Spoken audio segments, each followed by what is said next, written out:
My friends, gather around once more and hear the reflections of an old man who has walked many paths, each guided by the quiet, persistent light of Stoicism.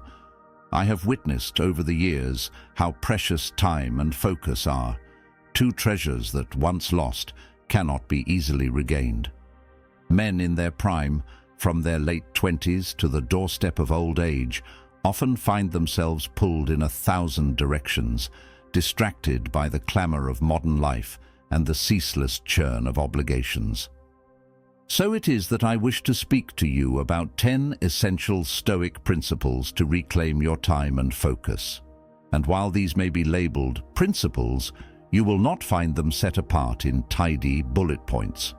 Rather, I will let them arise naturally from my stories, from the lessons gleaned over decades, trusting that you, dear listener, will recognize them as they surface. For Stoicism was never about memorizing words in a list. It is about cultivating habits of mind that free us from the chains we unknowingly forge for ourselves. Now, if you are new here, please like the video and subscribe. Statistics show that only 15% of my audience is subscribed to the channel, so if this content has helped you in any way, I ask you to subscribe and hit the notification bell. Let me begin with a memory. I was once a brash young man, bursting with plans and ambition, but ironically, always feeling I had no time.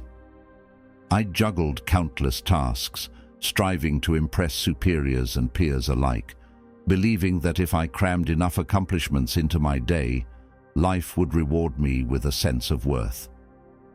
Yet the more I chased, the less time I seemed to have. Anxiety dogged my every step. I was perpetually late, behind schedule, or too harried to savor any achievement. Looking back, I see that I was a slave to external pressures, measuring my days by how many chores I could complete, not by whether I had lived in alignment with reason and purpose. That was the first seeds of Stoic wisdom that would later take root in me. We must distinguish between the tasks that truly reflect our calling and those that are mere illusions of obligation. Why illusions? Because we often create false imperatives in our minds. We tell ourselves we must answer every email within minutes, must attend every social engagement, must acquire more possessions or experiences, or else we are falling behind.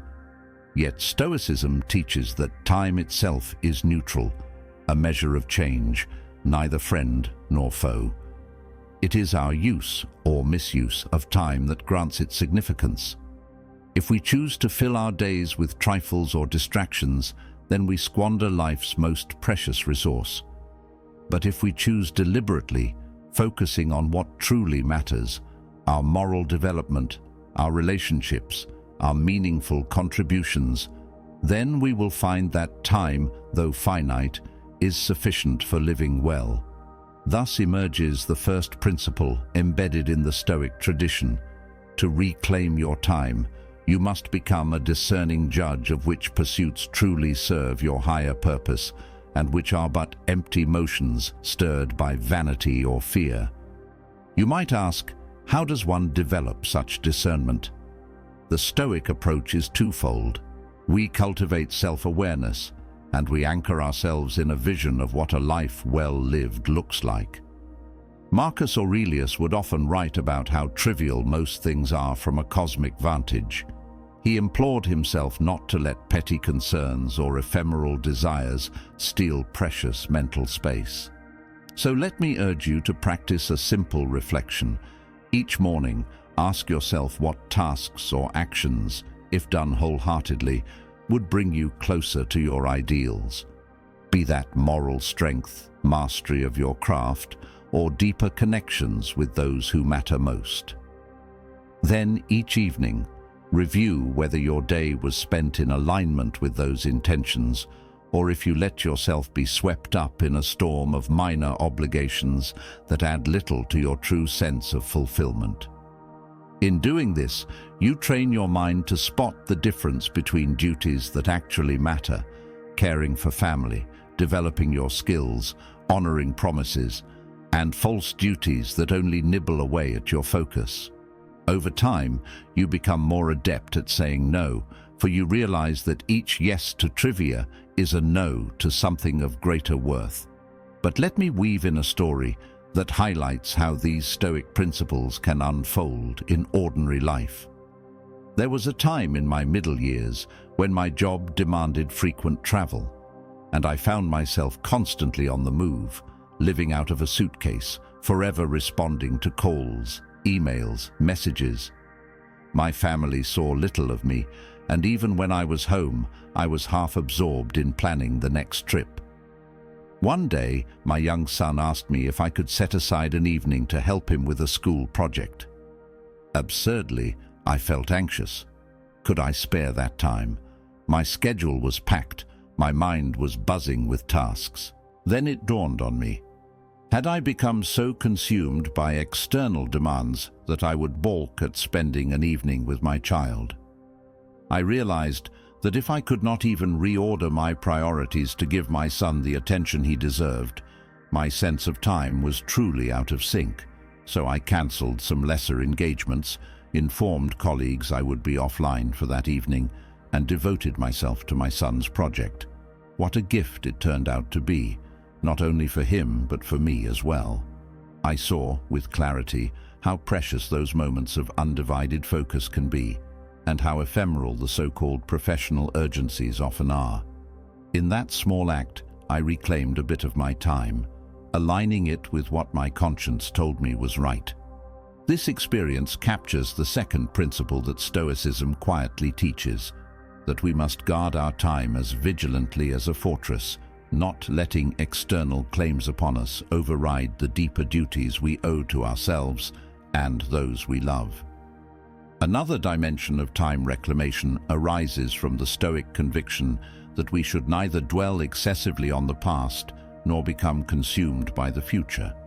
You have likely heard the Stoic admonition not to waste energy lamenting what is done or pining for what has not yet occurred. But how does this principle help us regain our focus? Because so often men sabotage their productivity and clarity by rehashing old regrets or indulging fantasies about future triumphs, letting the present slip by unnoticed. Epictetus taught that the only time truly at our disposal is the now, this moment, this action, this decision. If you find your mind drifting to how you might have handled a conversation differently last week, or how glorious life will be once you retire, you are essentially squandering the moment in which real change and real engagement happen. By disciplining your mind to return to the present, you sharpen your focus. You stop dividing your attention between the unchangeable past, the unknowable future, and the tasks at hand. That is the Stoic approach to mindfulness, if you will. An unwavering presence in the here and now, buttressed by an acceptance of what cannot be undone, and a willingness to let the future unfold without obsessive preoccupation. To illustrate this, I recall an acquaintance who would spend hours each day fantasizing about how his business would flourish in 5 years, how wealthy and admired he would be. Ironically, he neglected the immediate tasks, engaging clients, refining his product, managing finances, that could make that future a reality. He would tinker with marketing slogans or imagine lavish expansions, yet skip vital steps like balancing his accounts or following up with leads. Over time, his venture crumbled, undone by the gap between his grand visions and his meager present actions. Stoic philosophy would have nudged him to invest his mental energy in the daily, concrete efforts that build a stable foundation. He might still have allowed himself moments of strategic, long-term thinking, but never at the expense of ignoring what needed doing right now. Thus emerges a third principle. You reclaim time and focus by returning your mind repeatedly to the present responsibilities, refusing to be hypnotized by regrets or daydreams. Yet there is another essential piece. We must learn to differentiate between what is urgent and what is important.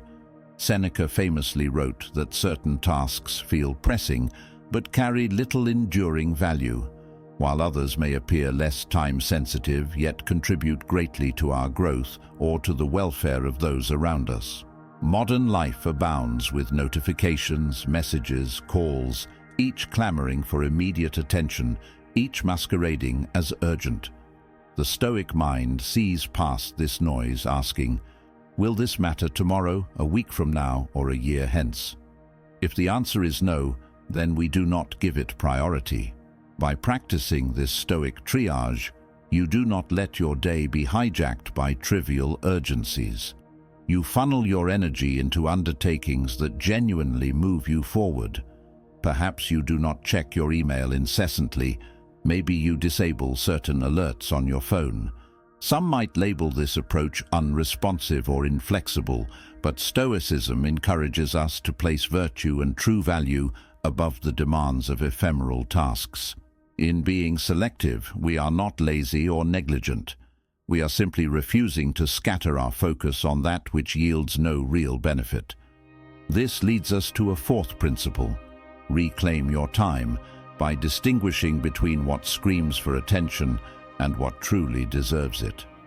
But perhaps the single greatest thief of time in our modern era is distraction, the myriad of small amusements and digital lures that promise quick bursts of pleasure or novelty. Stoicism's entire framework stands in opposition to mindless indulgence. We are asked at every turn to weigh whether the things we do contribute to the cultivation of wisdom, courage, temperance, and justice. Now, this does not mean a Stoic must be grim or joyless.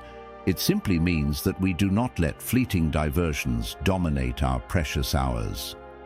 The Stoic man, if he chooses to engage in some leisurely pastime, reading a novel, enjoying a game with friends, does so with full awareness, setting boundaries so that the leisure remains balanced. He does not become addicted or let it consume his day. That sense of proportion is critical. If you find yourself scrolling mindlessly for hours, ask, am I truly benefiting from this? Or am I letting time slip through my fingers out of restlessness or habit? Overcoming such distractions may require firm, self-imposed rules, perhaps blocking certain sites during work hours or limiting entertainment to a designated time of day. The Stoic approach helps us see that our mental energies are finite, and the more we fritter them away on trifling pursuits, the less we have for higher endeavors. Hence arises a fifth principle. Reclaiming time demands we set boundaries against the pull of trivial amusements, practicing mindful restraint in our consumption of media and idle pastimes. Let me speak of a dear friend who, not too long ago, confided in me that he felt perpetually behind, unable to concentrate on anything meaningful. He would start his mornings scrolling through news feeds, responding to chat messages, drifting from link to link, so that by noon he had accomplished almost nothing of substance. By the afternoon, he felt guilty and tried to rush important tasks, leading to sloppy results and deeper stress. In the evening, he would numb himself with more mindless browsing, fueling the cycle anew the next day. Stoicism prompted him to design a morning routine that was screen-free for the first hour, a time he used instead for planning, perhaps a brief meditation, or reading a few lines from the Stoics themselves. He also set a strict cutoff for digital amusements after dinner, opting instead to reflect on the day or engage with his family. Over several weeks, he reported a remarkable shift: more clarity, more calm, more progress on the tasks that truly mattered. The Stoic impetus here is deliberate choice rather than default habit, an essential practice if we wish to guard our mental real estate. So you see how Stoic principles can be harnessed to reclaim time and focus in a world that seems intent on scattering them to the winds. Meanwhile, I must address the question of ambition. Men often fear that adopting Stoicism will dull their competitive edge, that if they are not incessantly hustling, they will lose ground in a fierce marketplace. But Stoicism does not equate to passivity. It simply clarifies the difference between purposeful action and frenetic busyness. The Stoic man, upon deciding that a certain goal is aligned with virtue and necessity, pursues it wholeheartedly, sparing no effort. However, he does not chase illusions, nor does he let the goal monopolize every waking minute if it means neglecting health, family, or the cultivation of his own moral capacities. Marcus Aurelius was emperor of Rome and had to manage military campaigns, political intrigues, administrative tasks, but he famously insisted on setting aside time to reflect, to compose his meditations, to maintain a mental equilibrium. If an emperor, with the burdens of an entire empire, could find time for introspection, surely we, in our less extreme circumstances, can carve out space for reflection, rest, and conscious planning. This is the sixth principle, that Stoicism helps us channel ambition into measured, directed effort without letting it devour our entire existence. Now let us weave in another subtle Stoic theme, the acceptance of limitations, both within ourselves and in the world around us. Many men waste time and focus railing against constraints. Perhaps they wish for more capital, more talent, a different environment, never pausing to consider how best to use what they do have. This is the Stoic recognition that you cannot expand the day beyond its hours, nor can you fundamentally alter certain external conditions. But you can adapt, innovate, and direct your resources intelligently within those confines. Perhaps you have only a small window of free time each evening. Well, how can you employ it for maximum growth or connection? Perhaps you do not have the influence to single-handedly transform your company's culture, but you can shape your own team or your own conduct. That focus on what is realistically yours to do or control, rather than lamenting the rest, saves enormous mental bandwidth. Indeed, it is how men accomplish feats once deemed impossible, by applying intense focus where they can actually affect change, unburdened by futile complaints. So emerges a seventh principle. Reclaiming time means ceasing to battle the immovable and instead devoting energy to what lies within your sphere of influence. I recall a moment in my later career when I supervised a small department with limited funding. Some colleagues sulked about our small budget, claiming we could never match the achievements of larger teams with deeper pockets. The Stoic approach I adopted was to see our constraints as a clarifying force, compelling us to innovate, to be selective, to refine our processes. We focused on doing a few things extremely well, rather than scattering ourselves across many half-baked initiatives. In so doing, we earned recognition for our efficiency and creativity, eventually attracting more resources. If we had wasted time bemoaning our initial limitations, we would have squandered that small spark of potential we did possess. This is the Stoic pivot from complaint to constructive action, from envy of what others have to gratitude for what we can do with what is at hand.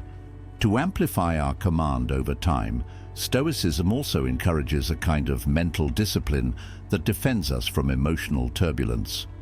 Consider how much time is lost in frustration, brooding, or impulsive emotional spirals. If a colleague criticizes your work, do you spend hours stewing in anger or drafting lengthy rebuttals?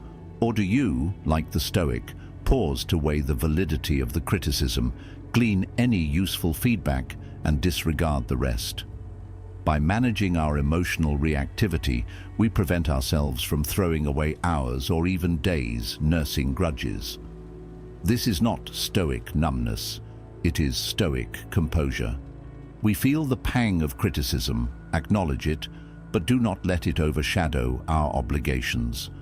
We continue with our tasks, perhaps implementing improvements if the critique has merit, or dismissing it if it is baseless. By not letting your mind be hijacked by storms of indignation, you preserve your capacity to focus on what needs doing. This is an eighth principle. Reclaim your time by curbing needless emotional drama, focusing on rational interpretation of events.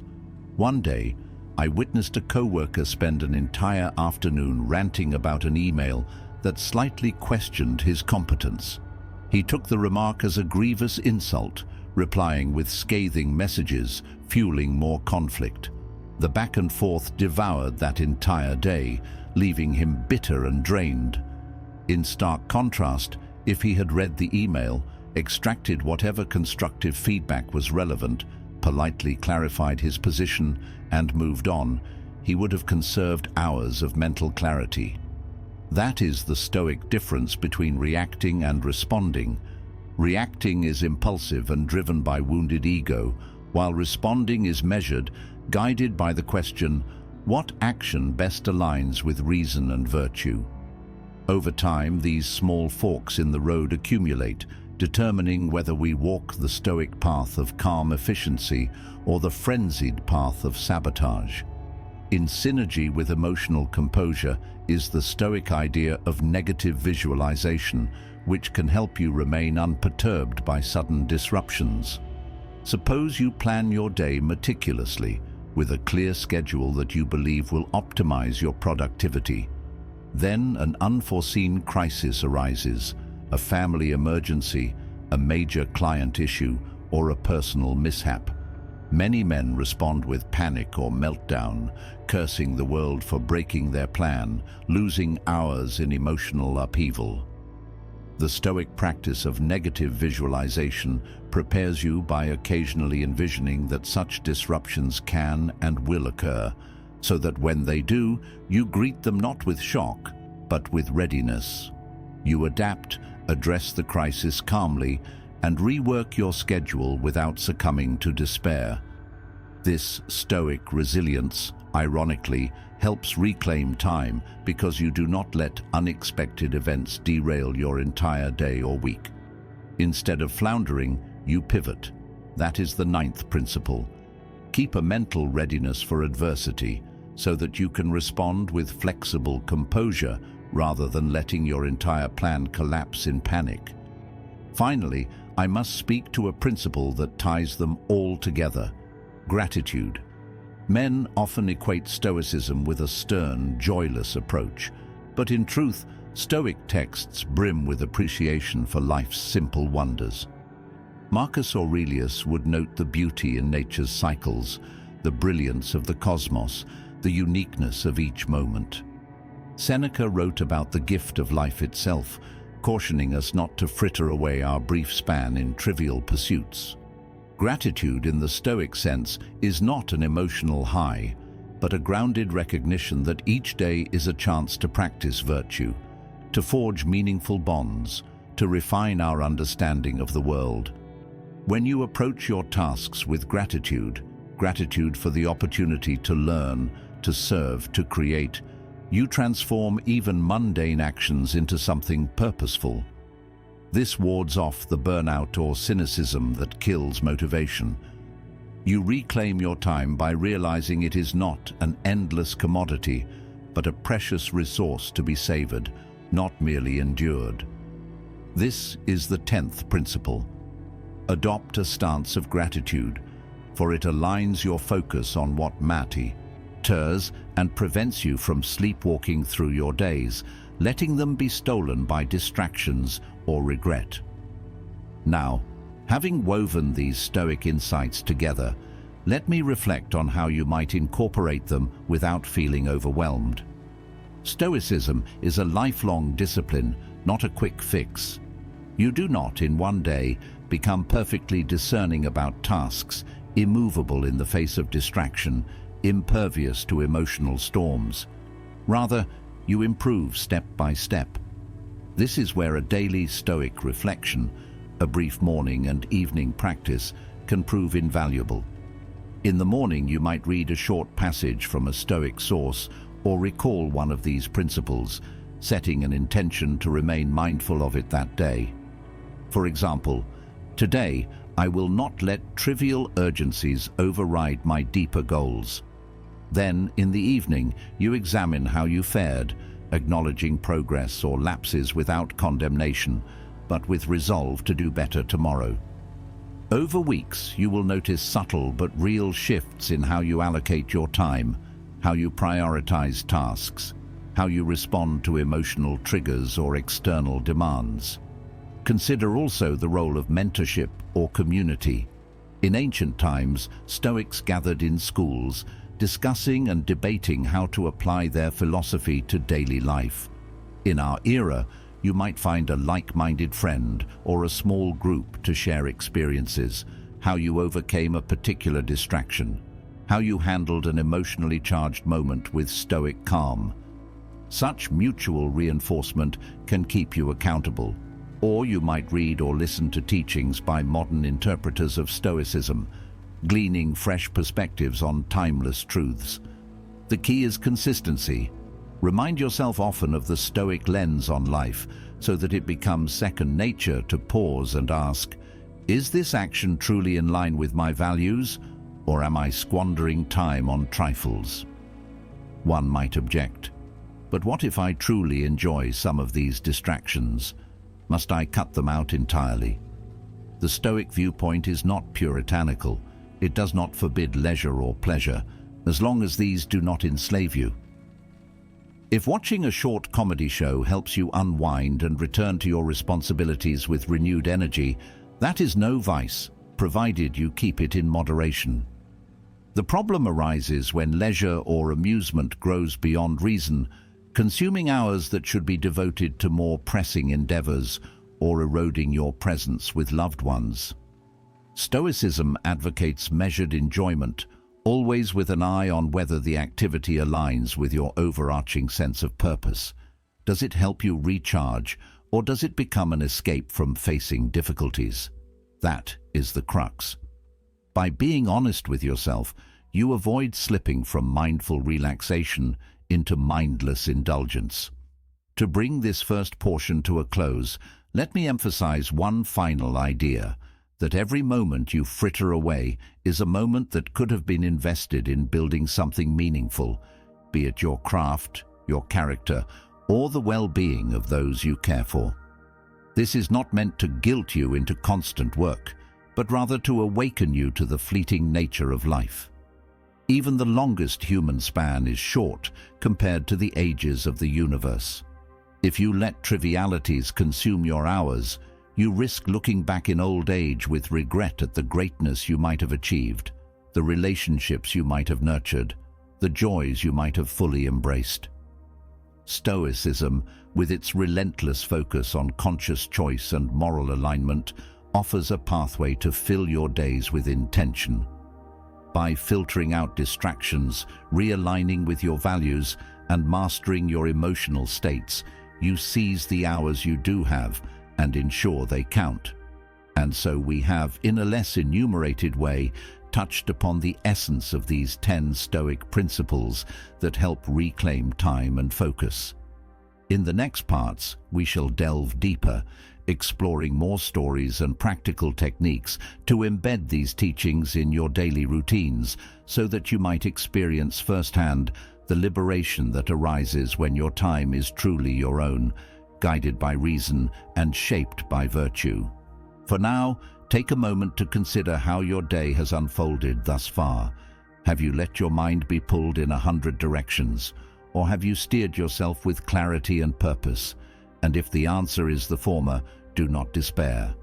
Stoicism teaches that we can always begin anew, forging a better path tomorrow, or even in the next hour if we so choose. My friends, let us continue this journey through the 10 essential Stoic principles by venturing deeper into the realms of practical application. As we discussed in the earlier portion, these principles are not meant as idle theory, but as frameworks through which we can reclaim time and focus in our daily lives. Indeed, the Stoics themselves were never content to remain in the realm of philosophical abstraction. They cared deeply about how their insights translated into conduct, how they strengthened character and simplified choices. And so shall we proceed, weaving further anecdotes and clarifications so that each of you, in your own station, be you a man at the midpoint of life, juggling responsibilities, or a fellow more advanced in age, reflecting upon the legacy you wish to leave, can find tangible ways to set your priorities aright, calm the roving mind, and ensure that your hours are not frittered away in trivial pursuits or unceasing distractions. Let us turn first to a principle we only touched on briefly in the first part, the art of deliberate scheduling informed by Stoic discernment. The modern world teems with scheduling apps, calendars, reminders, and all manner of organizational tools, yet we often remain frazzled. Why? Because these digital tools, while helpful, do not themselves impose the discipline or clarity of values that Stoicism prescribes. We can fill a calendar with countless errands and tasks, each carrying a false sense of urgency, and end up more scattered than before. The Stoic approach to scheduling is more fundamental. It calls us to ask at the start of each day, what is truly necessary, not from a standpoint of social expectations or superficial obligations, but from the vantage of our deepest commitments. This reflection ensures that when we block out time, we do so consciously, granting our most vital pursuits the prime hours rather than letting them be buried under lesser concerns. I recall a mentor of mine, an older gentleman in the finance sector, who adopted a practice he called morning triage. Before opening his inbox or taking calls, he would list the tasks he believed would have the greatest impact on his goals and responsibilities. He would assign each task a specific time slot, taking care to place the most mentally demanding tasks in the early hours when his mind was sharpest. Only after this triage did he glance at messages or check news updates, carefully ensuring they would not derail his plan. He believed, and I agree, that once you let external inputs flood your consciousness, your priorities risk being replaced by someone else's agenda. He found that by midday, he had often completed the most crucial tasks, leaving the afternoon for collaborative or administrative duties that were less cognitively taxing. This approach resonates with the Stoic emphasis on intentional action. We do not allow happenstance or external demands to dictate our day. We start with a clear-eyed sense of what must be done, and we cling to that sense unless a truly weighty reason arises to alter course. In Stoic terms, this method of scheduling recognizes that our reason is meant to guide our choices, not to be led by the nose. If a day ends and we realize we spent most of our time reacting to small fires, we must ask whether any of these so-called fires truly needed our immediate attention, or whether they were distractions inflated by habit or social pressure. This daily scheduling practice can be supplemented by a weekly review, during which you step back and see if your short-term actions align with your longer-term aspirations. It is here we might recall that principle of differentiating the urgent from the truly important. The Stoic man, in surveying his week, might realize he devoted vast effort to tasks that felt pressing but bore little significance. With this awareness, he can adjust the coming week's plan, carving out more space for what he deems essential. Over time, this cyclical review process fortifies our ability to filter out the noise of the world. Let me now speak more directly to the matter of emotional reactivity and how it devours time. In the first part, I mentioned how anger or indignation can rob us of entire hours. Another example is anxiety, especially in professional settings. Picture a man assigned to deliver a major presentation who spends days spiraling in worry. What if I stumble over my words? What if the audience thinks me incompetent? Rather than using that time to refine his content or practice his delivery calmly, he paces and frets, letting tension mount. When the day arrives, he's exhausted and unprepared, making the anxious prophecy more likely to fulfill itself. Stoicism would have him confront these fears by questioning their basis. Yes, I might stumble, he might admit, but is that truly catastrophic? My worth is not determined by one performance. Let me focus on what is within my control, my preparation, my clarity of argument. He could practice some negative visualization, imagining minor mishaps and seeing that they are surmountable, thus deflating the excessive dread. In so doing, he reclaims the mental space that would have been swallowed by anxiety, directing it into practical measures that enhance his performance. This is a direct application of Stoic principle. We do not waste time on illusions of doom when proactive steps can be taken. Another technique to manage reactivity, especially in conflicts or heated exchanges, is the Stoic pause. Epictetus taught that when an impression strikes, an insult, a provocation, we should not immediately assent to it. Instead, we pause, examine whether the provocation truly demands a response, or if it is better to let it pass. This short hesitation, even a few seconds, can prevent an impulsive outburst that spirals into hours of regret or protracted argument. For instance, if a colleague fires off a snippy comment during a meeting, the Stoic approach might be to pause, reflect on whether the remark is worth engaging, and if so, how to respond constructively rather than in anger. By acting with composure, we avoid the emotional upheaval that could consume our focus for the rest of the day. This seemingly minor habit can accumulate into significant time savings over the months and years, not to mention preserving relationships and credibility. Indeed, the old adage, "Count to 10 when you're angry," aligns perfectly with Stoic counsel, but we often fail to see how it directly translates into reclaiming time by averting lengthy quarrels or personal angst. We should also address a subtle saboteur of focus: guilt. Many men carry guilt about not doing enough, not meeting every obligation, not being perfect. This guilt, if left unchecked, can morph into a constant background chatter that saps motivation and clarity. Stoicism, however, invites us to inspect guilt through the lens of reason. If we made a genuine mistake, Stoicism says to correct it where possible, learn from it, then move on. If the guilt stems from unrealistic expectations, believing we can please everyone or accomplish everything, then we must question that assumption.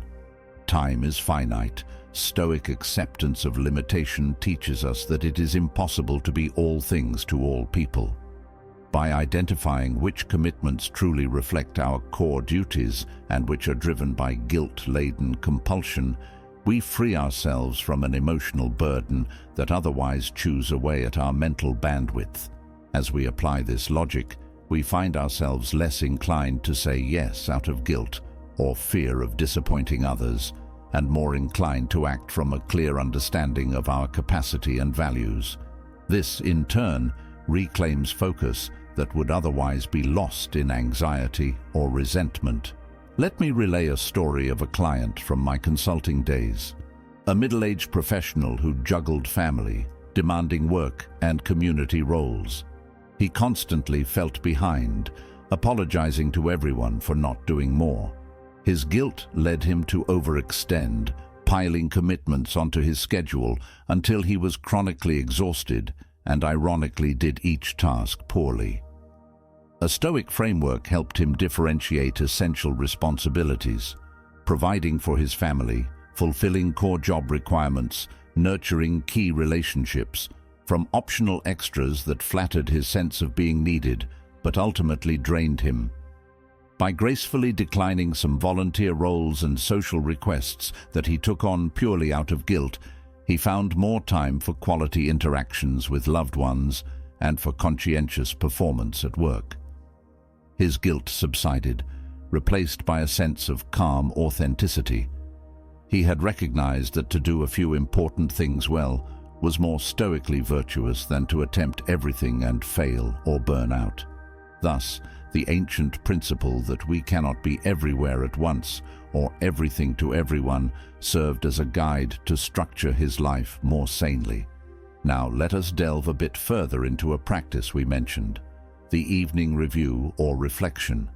While the morning routine sets the day's intentions, the evening review tests how well we carried them out. Marcus Aurelius wrote about examining his own soul each night, identifying where he succumbed to anger, vanity, or distraction. For us, reclaiming time might involve asking, did I remain focused on my priority tasks or get swept up in trivial urgencies? How much time did I spend in fruitless distractions, perhaps scrolling endlessly or indulging in unproductive brooding? Did I handle emotional triggers with composure, or did they derail my focus? Were there moments where I recognized the Stoic principle at play, like ignoring an insult or choosing to do fewer but more important tasks, and did it help?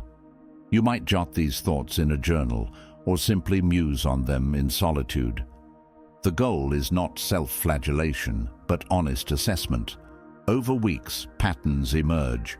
If you notice you're consistently losing hours to the same form of procrastination, that awareness becomes a catalyst for change.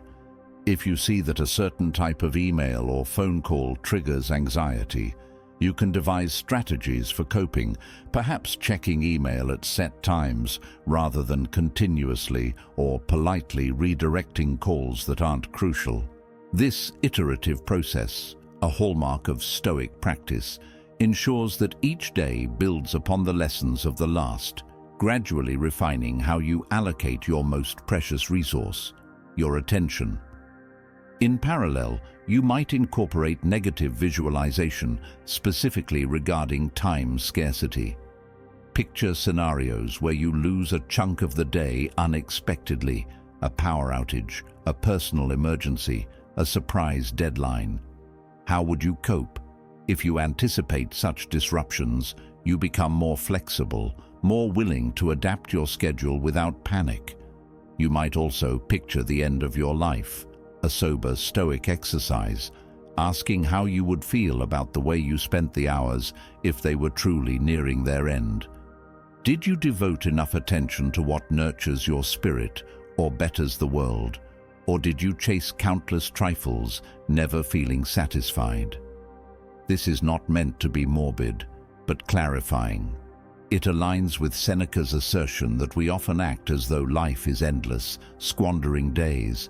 Yet when confronted with mortality, we suddenly wish we had used our time more wisely. Let us now revisit the principle of carefully selecting your sphere of control and not overreaching. This resonates with how we choose our battles, how we pick the initiatives we invest in. A Stoic approach to any project or goal is to ask, which parts can I influence directly? Which parts are subject to variables beyond my control? Then we concentrate on what we can genuinely shape, releasing the rest from our mental grip. This yields a double benefit for time management. First, we avoid futilely wrestling with matters we cannot change. Second, we harness our energy where it yields real returns. A friend of mine applied for a government grant to fund a community initiative. Rather than obsessing about the final decision, something the grant committee would make, he poured his focus into crafting an excellent proposal, gathering strong endorsements, and ensuring compliance with the application process. Once submitted, he let it rest, turning his attention to other meaningful tasks.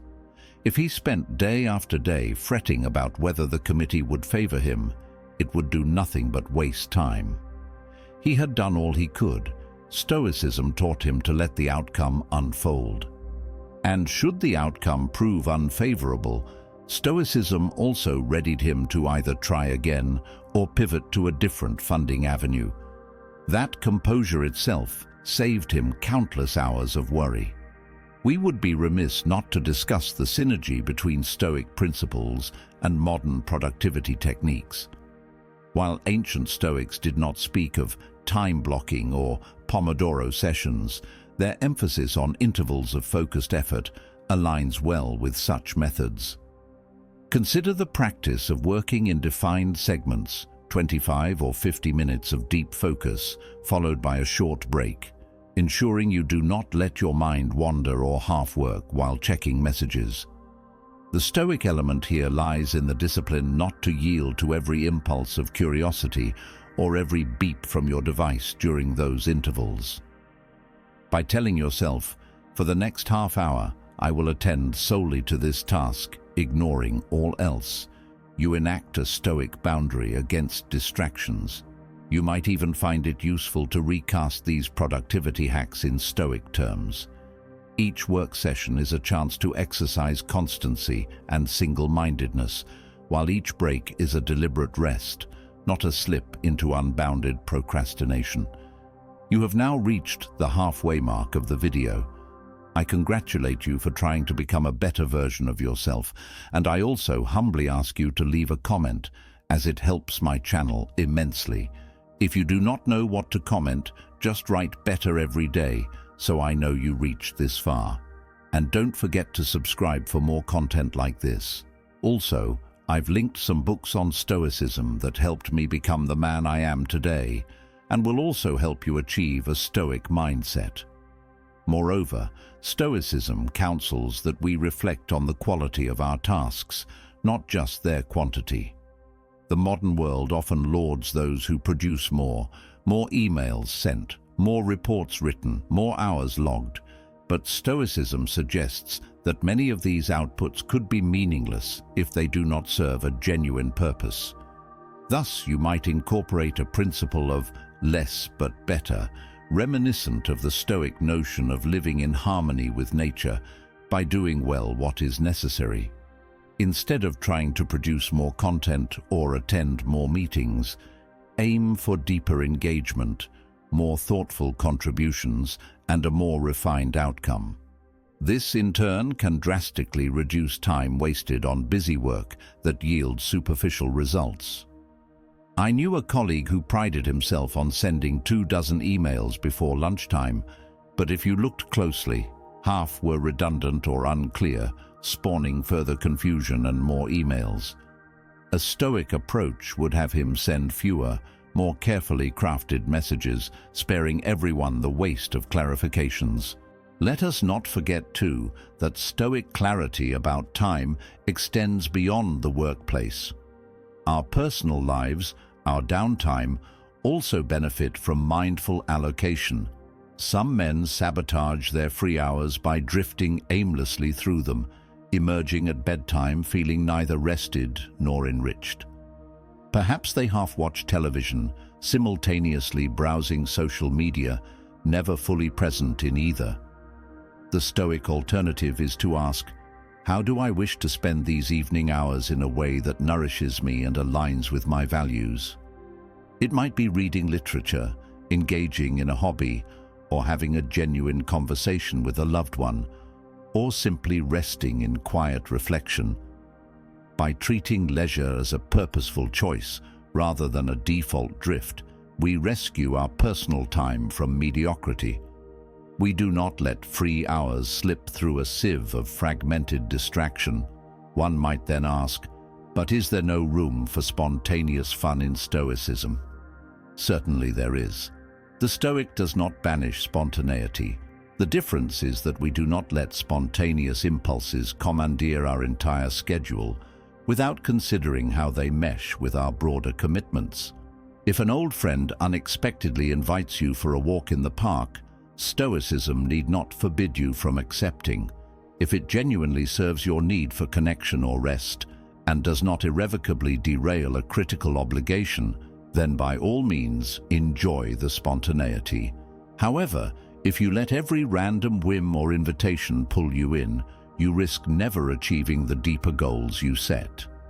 Again, it is a balance. Stoic principles encourage us to weigh each decision rather than passively saying yes to everything, or conversely, rigidly saying no to all deviations from the plan. Now, let me share another anecdote to illuminate how these Stoic principles can converge. A middle-aged executive I once counseled complained of feeling perpetually rushed, never able to focus. He would begin one task, get interrupted by a phone alert, jump to emails, recall another meeting, rush to that, then scramble at night to catch up. Weekends were no relief, as he felt compelled to monitor work communications. We applied Stoic thinking. First, we clarified his real priorities, both professional and personal.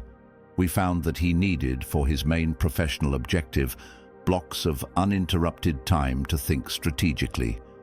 He also realized he had been neglecting family time for the sake of trivial availability. So we instituted boundaries, certain hours where he turned off notifications, certain weekend blocks where he left work devices aside unless a genuine emergency arose. We practiced the Stoic idea of ignoring false urgencies, telling colleagues he would respond to non-critical items at set intervals rather than instantly. At first, anxiety gnawed at him. He feared missing something, but as the weeks passed, he realized most messages could wait, and the world did not implode. He found he was producing better strategic plans, regaining enjoyment in family dinners, and feeling less frazzled overall. This success story epitomizes how Stoic alignment can restore time and focus without sacrificing professional performance. Indeed, it often enhances performance by eliminating the noise. But let us also note a final caution. Stoic practice may invite resistance from those who are accustomed to having your time whenever they wish. If you start selectively responding or setting firm boundaries around your focus blocks, some colleagues or acquaintances might bristle. They might accuse you of being aloof or unresponsive. Stoicism would have us accept that external criticism is beyond our control if we are acting reasonably for the sake of virtue and efficiency. We can, of course, explain our approach politely, but if they remain displeased, we do not sacrifice our principles merely to appease them.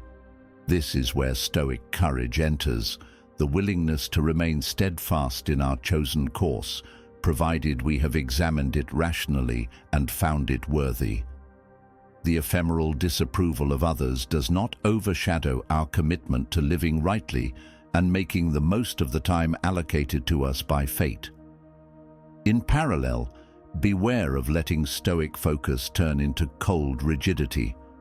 Stoicism is not about building walls around your schedule so high that you never engage with spontaneity, empathy, or communal needs. After all, the Stoics considered humans social beings. If a friend is in crisis or a family member truly needs assistance, Stoicism does not advocate ignoring them in the name of "my plan." Rather, it encourages compassionate responsiveness, so long as we discern genuine need rather than mere convenience.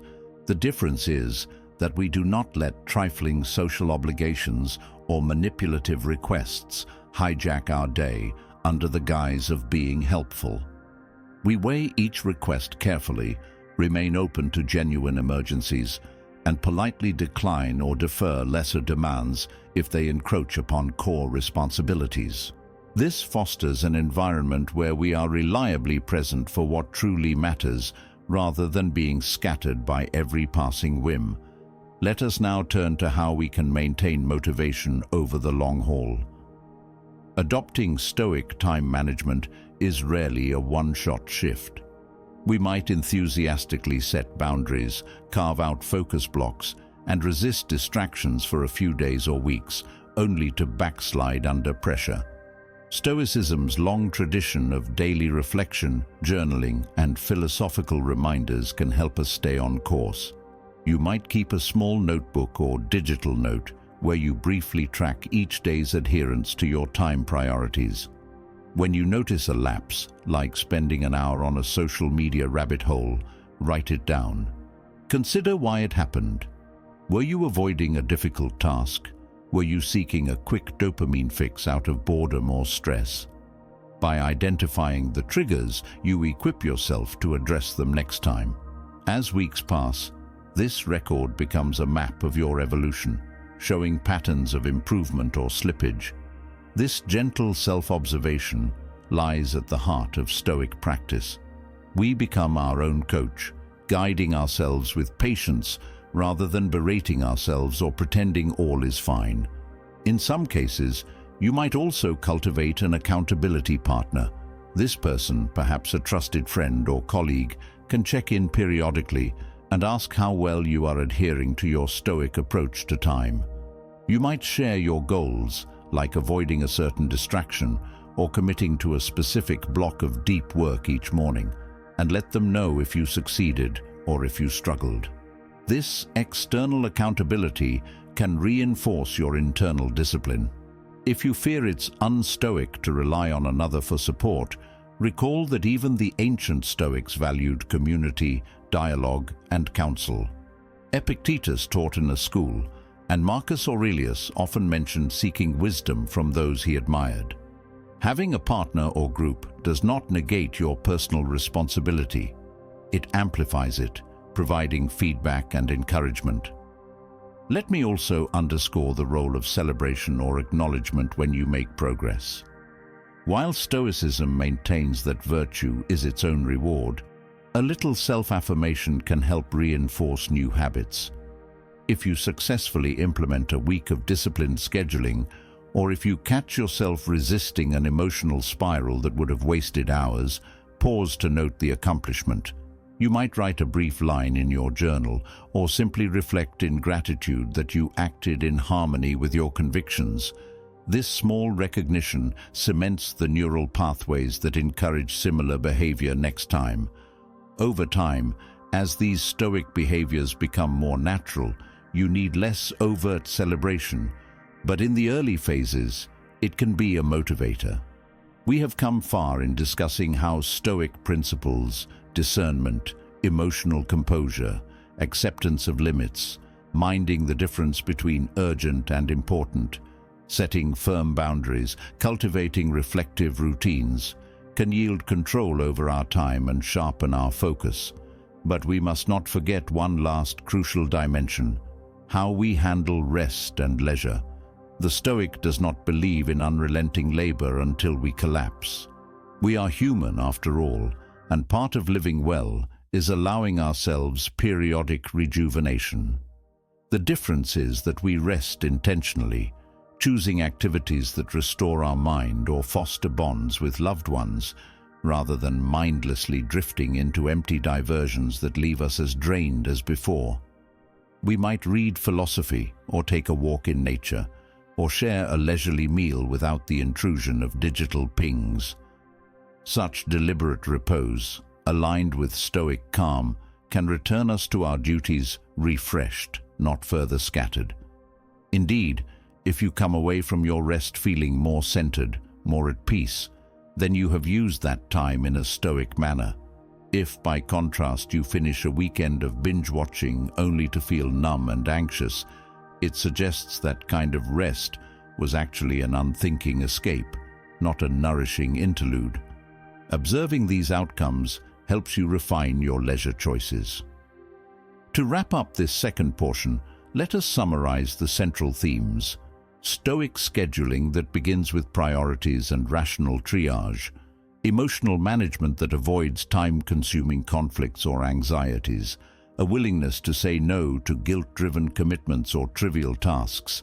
An acceptance of realistic constraints, focusing on what we can control.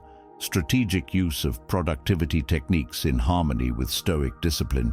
And the evening reflection or journaling that keeps us honest about our progress. We have also seen how Stoic resilience enables adaptation when the unexpected occurs, preventing meltdown and wasted hours. Through these practices, we gradually reclaim the days that might otherwise slip through our fingers in a haze of distraction, busyness, or resentment. In our final segment, we shall venture yet deeper into the heart of these principles, exploring additional stories, clarifications, and the broader implications for a life shaped by Stoic time management. We will see how these habits ripple out into improved relationships, a calmer sense of self, and ultimately, a legacy of purposeful living. For now, I invite you to reflect on which of these practices resonates most with your current challenges. Is it the morning triage, the Stoic pause to manage anger, the evening review, or the acceptance of limits? Pick one or two to experiment with in the coming days, noticing the subtle shifts in how you command your attention. Because in the final accounting, we do not measure Stoic growth by grand leaps, but by steady, consistent application that gradually transforms the landscape of our habits. May these reflections guide you, as the old Stoics guided me, toward a life in which time is a friend, not a tyrant, and focus becomes a tool for creative, virtuous action rather than a rare commodity squandered on the trivial. My friends, let us now traverse the final stage of our discourse on these 10 essential Stoic principles that help us reclaim our time and focus. We have explored how a clear sense of priority, a disciplined emotional life, a willingness to say no to trivial or illusory obligations, and a capacity for reflection can free us from the chaos of unbridled schedules and ceaseless distractions. What remains is to weave these threads into a cohesive tapestry of daily living to ensure that Stoicism does not remain an academic curiosity, but rather becomes the bedrock upon which we build a more deliberate, centered life. In this final portion, I shall share additional stories, deeper insights, and suggestions on how you might fortify your Stoic practice long after the initial enthusiasm wanes, all while maintaining an accessible style that resonates with men who balance career, family, and personal growth. We begin by recalling that Stoicism, at its core, is a philosophy of action, not merely of passive acceptance. The ancient Stoics held that virtue is expressed in our choices, our deeds, our responses to the daily tests of existence. When we speak of reclaiming our time, we are speaking of reclaiming our ability to act with purpose, rather than drifting through routine or being buffeted by the demands of others. Marcus Aurelius wrote often of how precious each moment is, urging himself not to squander it on trivialities. He recognized that each day, even as emperor, was an opportunity to move closer to moral clarity and to serve the common good. If the ruler of a vast empire saw fit to structure his hours carefully, writing in his journal at dawn, engaging in necessary duties without dalliance, and treating leisure as a chance to reflect, can we not emulate a fraction of that discipline in our own, more modest domains? Let us move to a scenario that is likely familiar. You rise in the morning, and within minutes your phone beckons you with headlines, notifications, messages, each tempting your attention. Before you know it, a half hour or more has vanished, consumed by the stream of fleeting updates. Your mind feels crowded, yet you have accomplished nothing constructive. Stoicism would interject here. Do not let external triggers dictate how you begin your day. The Stoic approach might be to keep the phone or device in a drawer or on silent mode until you have performed a brief morning practice, perhaps reviewing your priorities for the day, engaging in a few calm breaths, or reading a short passage from a philosophical text that orients your mindset. Only after grounding yourself in purpose do you open the floodgates to incoming data, and even then, with an intention not to be lured into pointless browsing. This small shift, delaying your engagement with the world of noise, can safeguard your mental freshness for the tasks that genuinely require your intelligence and creativity. Over time, such a habit can transform your mornings from a frantic scurry to a period of poised preparation. Another angle to explore is how Stoicism teaches us to set a firm boundary between what is urgent and what is merely convenient for others. Have you ever felt that a colleague or acquaintance reaches out at any hour with a request or question, expecting an immediate response? In many modern workplaces, there is a subtle pressure to be perpetually on, with no sanctuary of uninterrupted thought. Yet Stoicism insists that we remain masters of our own attention. If your professional setting allows it, you might designate certain time windows for responding to messages, informing your teammates that outside those windows, you will be deeply focused on priority work. You do this politely, making it clear that if a true emergency arises, you can be summoned, but absent that, you do not scatter your day with incessant interruptions. This approach requires a bit of social courage, for you risk displeasing those who are accustomed to instant replies. But the Stoic man accepts that some measure of disapproval is preferable to being perpetually reactive, never advancing the projects that matter most. As Epictetus would say, external opinions are beyond our direct control. Our duty is to manage our own judgments and actions wisely.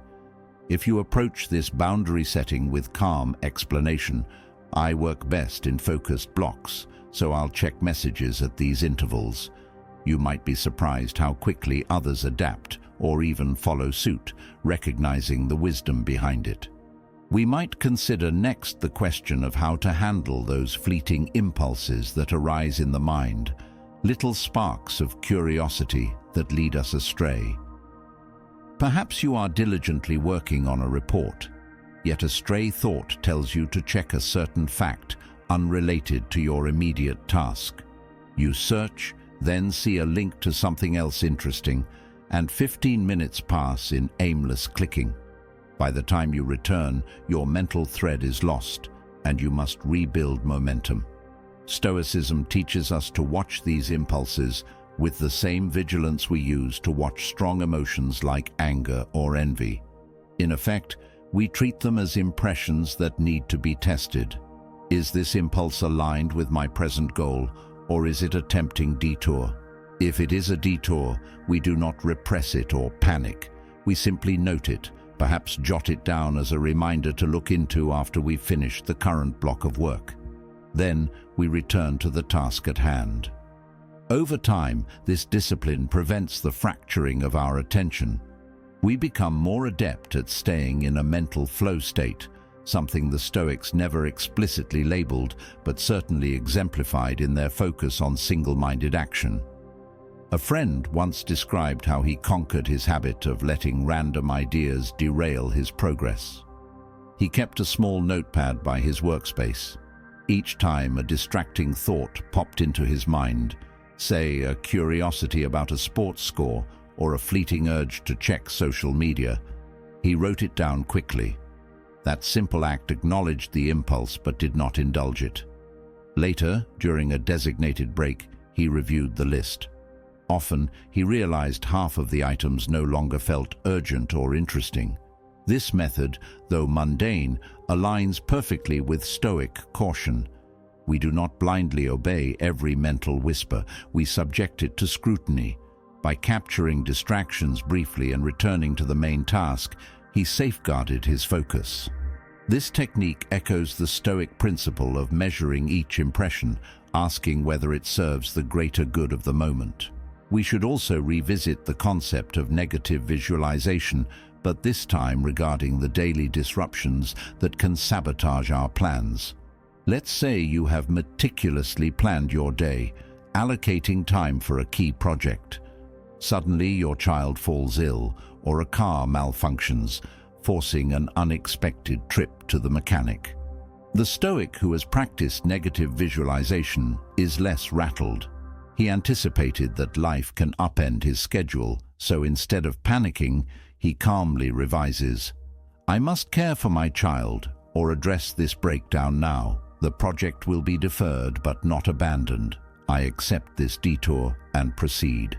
By swiftly adapting without letting frustration consume hours of lamentation, he rescues a portion of his focus. Indeed, Stoicism's emphasis on adaptability ensures that even when time is partially lost to genuine emergencies, we do not compound the loss with emotional agitation that claims even more hours. We can look further at an area often overlooked, how we handle transitions between tasks. Many men lose time flitting between responsibilities without mentally closing one task before starting another. The Stoic approach is to finish a task, if possible, or at least reach a natural stopping point, then briefly reflect. Have I done what I can here? Is there any immediate follow-up needed? Then, having satisfied yourself that the current task is either complete or paused properly, you shift your full attention to the next. This mindfulness in transitions prevents the phenomenon where half your mind lingers on an unresolved conversation or undone detail, sapping your presence in the new activity. Even a minute of Stoic clarity, acknowledging you have done your best or clarifying what remains to be done later, can preserve mental energy. This principle extends to physical transitions as well, such as commuting from work to home. Rather than letting work anxieties trail behind you into family life, you might spend a few moments, if you drive or walk alone, mentally closing the day's business, perhaps uttering a short Stoic reminder to leave these concerns behind until tomorrow. For now, I focus on the immediate sphere of my family.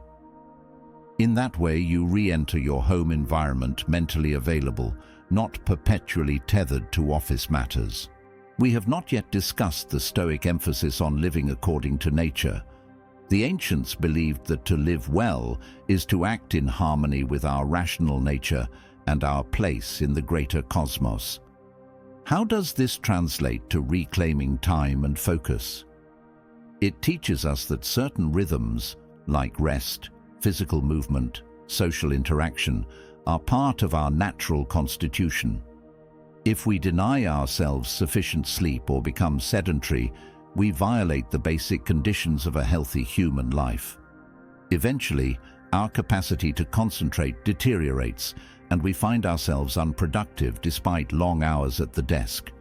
Similarly, if we isolate ourselves from meaningful social contact, we may experience aimlessness, which leads us to seek shallow distractions. Stoicism thus encourages balance, ensuring we do not overwork to the point of neglecting bodily and social needs, nor do we overindulge in leisure at the cost of purposeful action. The Stoic man, in acknowledging these natural rhythms, schedules time for rest, moderate exercise, meals with family, perhaps a walk outdoors, understanding these are not wasted hours but essential replenishment that in turn fosters better focus when work resumes. Without this synergy, we risk burning out or slipping into mechanical busyness that yields diminishing returns. Let me offer a personal memory. In my early 40s, I believed that working late into the night, fueled by coffee, was a sign of dedication. I prided myself on sending emails after midnight, boasting internally that I was outpacing my peers. Over time, though, my mental sharpness eroded, my moods darkened, and small errors crept into my work. In short, I was racing to nowhere. By adopting a more stoic respect for my body's need for rest, going to bed at a consistent hour, ensuring time to unwind, I discovered that fewer total work hours but with a rested mind were far more productive than slogging through endless nights. My creativity and decisiveness improved, and ironically, I completed tasks faster. This lesson crystallized how Stoic living respects human nature.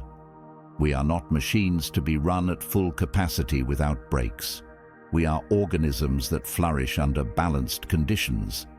Thus, I learned to schedule my day to harmonize with natural energy cycles, devoting morning hours to mentally demanding work and allowing for a mid-afternoon reset if needed. Such alignment not only preserved my health, but significantly boosted the quality of my output. This is a lesson many men in our distracted era have yet to absorb. Now, as we near the end of our discussion, let us consider the enduring legacy of a Stoic approach to time. In the swirl of daily tasks, it is easy to lose sight of the fact that life is finite. Stoicism continually reminds us that we are mortal, that none of us can know how long we have. This awareness should not drive us to panic or morbid thoughts, but rather to a richer sense of urgency, to ensure that each day reflects our highest commitments. If we pass our time in hollow diversions, or if we allow ourselves to be battered by social demands that hold no true meaning for us, we risk looking back with regret. The Stoic man seeks to avoid that remorse by habitually asking, "If this were the last day of my life, would I be content with how I spent it?" This question need not be literal, but it holds a clarifying power. It strips away pretenses. Many tasks we consider essential or urgent shrink under that scrutiny, while the neglected priorities, time with loved ones, creative pursuits, moral duties, assert themselves as paramount. By shifting our daily schedule to reflect those deeper commitments, we secure a sense of peace that arises from living authentically, not from chasing illusions. One might worry that constant awareness of mortality could breed anxiety, but the Stoic tradition argues the opposite. When we accept that life is limited, we stop clinging to distractions and false obligations. We stop deferring what really matters to some indefinite future. Instead, we say, "If I value this endeavor, let me do it now, or at least set it in motion. If this conversation with a friend is important, let me not postpone it endlessly. If I wish to learn a new skill, let me allocate time this very week." That proactive stance not only redeems our days from drift, it also fosters gratitude for the moments we do have. This is the Stoic interplay between urgency and serenity. We act with vigor because we know time is finite, yet we do so calmly because we have shed the frantic obsession with trivial pursuits.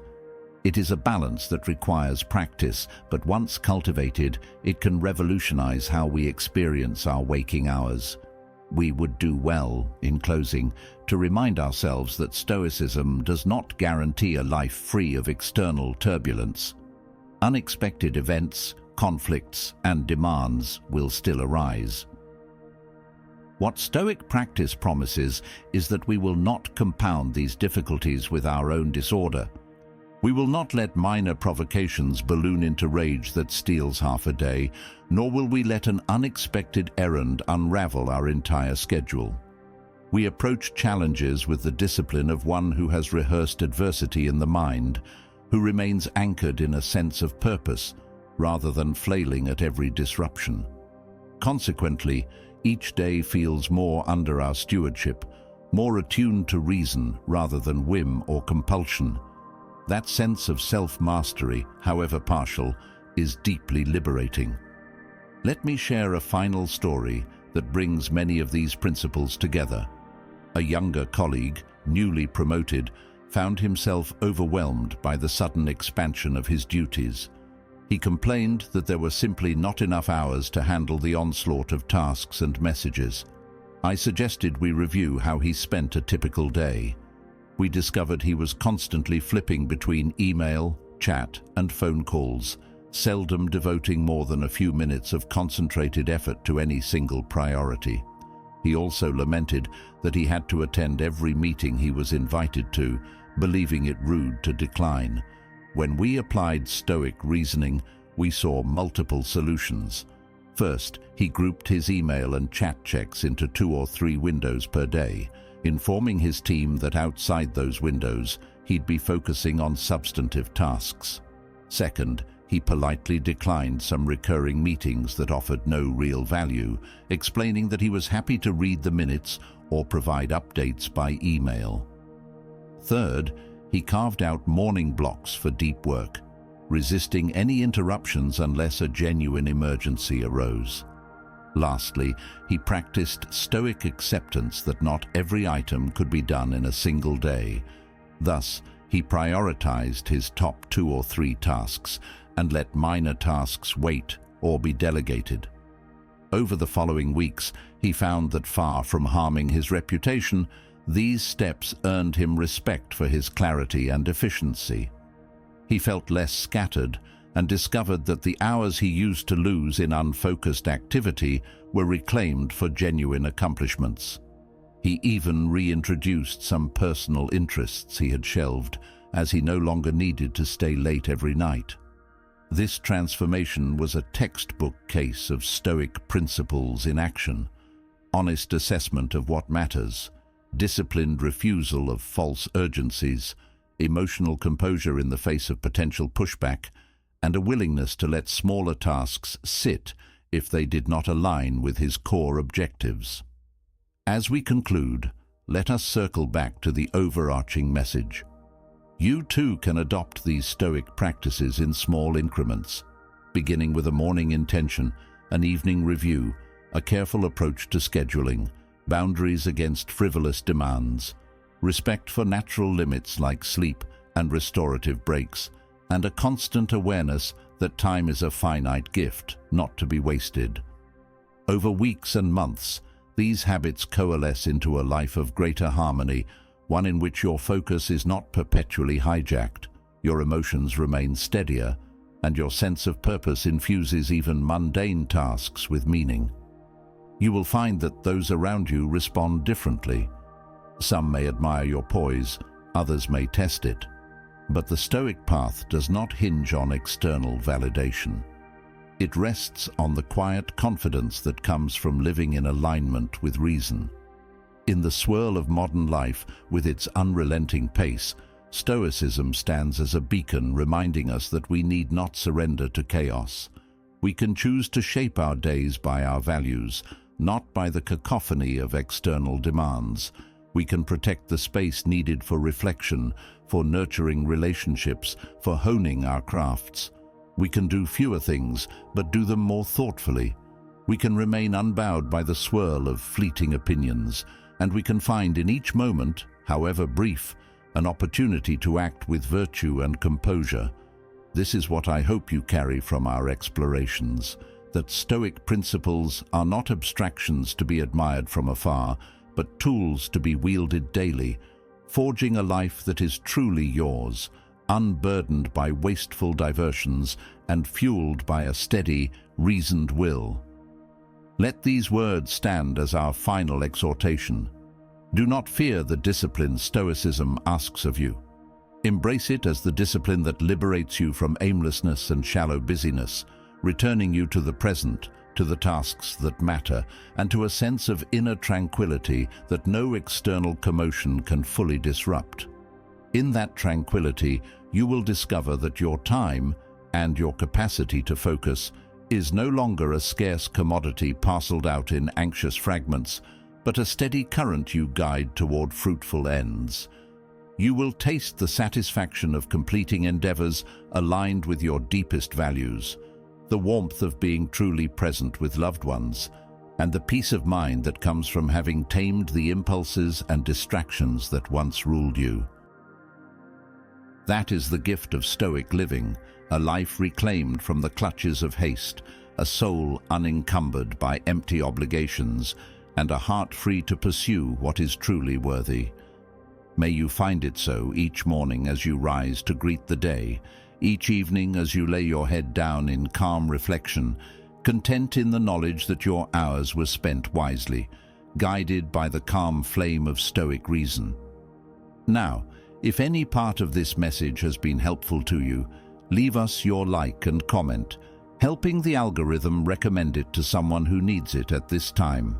Don't forget to subscribe so you don't miss new videos.